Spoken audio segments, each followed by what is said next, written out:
കണ്ണൂർ കൊട്ടിയൂർ പന്നിയാൻമലയിൽ സ്വകാര്യ വ്യക്തിയുടെ കൃഷിയിടത്തിൽ കുടുങ്ങിയ കടുവയെ മയക്കുവെടി വെച്ച് പിടികൂടി കൂട്ടിലാക്കി. നിലവിൽ കടുവയ്ക്ക് കാര്യമായ പരിക്കില്ലെന്നും പൂർണ്ണ ആരോഗ്യവാനായാൽ ഏത് വന്യജീവി സങ്കേതത്തിൽ തുറന്നുവിടണമെന്ന് പിന്നീട് തീരുമാനിക്കുമെന്നും കണ്ണൂർ DFO പറഞ്ഞു. കൃഷിയിടത്തിലെ കമ്പിവേലിയിലാണ് കടുവ കുടുങ്ങിയത്. പുലർച്ചെ 4 മണിക്ക് റബ്ബർ ടാപ്പിംഗ് തൊഴിലാളിയാണ് കടുവ കമ്പിവേലിയിൽ കുടുങ്ങി നിൽക്കുന്നത് കണ്ടത്.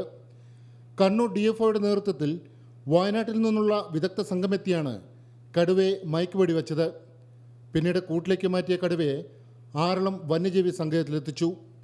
ഇവിടെ വച്ച് വിദഗ്ധ ചികിത്സ നൽകും. കടുവ പൂർണ്ണ ആരോഗ്യവാനായതിനു ശേഷം എവിടെ തുറന്നുവിടണമെന്ന് തീരുമാനിക്കുമെന്ന് DFO പറഞ്ഞു. കടുവ ഇത് ഒരു ഒറ്റനോട്ടത്തിലൊക്കെ കാണുമ്പോൾ ഇറ്റ് ഇസ് ഹെൽത്തി, വേറെ മുറിവോ പരിക്കോ ഒന്നുമില്ല.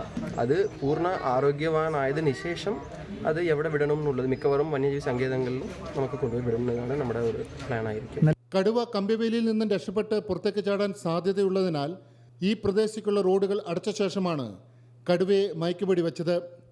വനം വകുപ്പിൻ്റെ ഭാഗത്തു നിന്നും പോലീസിൻ്റെ ഭാഗത്തു നിന്നും മികച്ച ഇടപെടൽ ഉണ്ടായതിനാലാണ് കടുവയെ മണിക്കൂറുകൾക്കുള്ളിൽ പിടികൂടാനായതെന്ന് നാട്ടുകാർ പറഞ്ഞു. വനം വകുപ്പിൻ്റെ ഭാഗത്തുനിന്ന് പെട്ടെന്ന് ആൾക്കാരെല്ലാം ബ്ലോക്ക് ചെയ്ത് പോലീസും വന്ന് ബ്ലോക്ക് ചെയ്തുകൊണ്ട് കുറേ മയക്കുവെടി വെക്കാൻ വന്ന ആൾക്കാർക്കെല്ലാം കുറേ സൗകര്യമായി.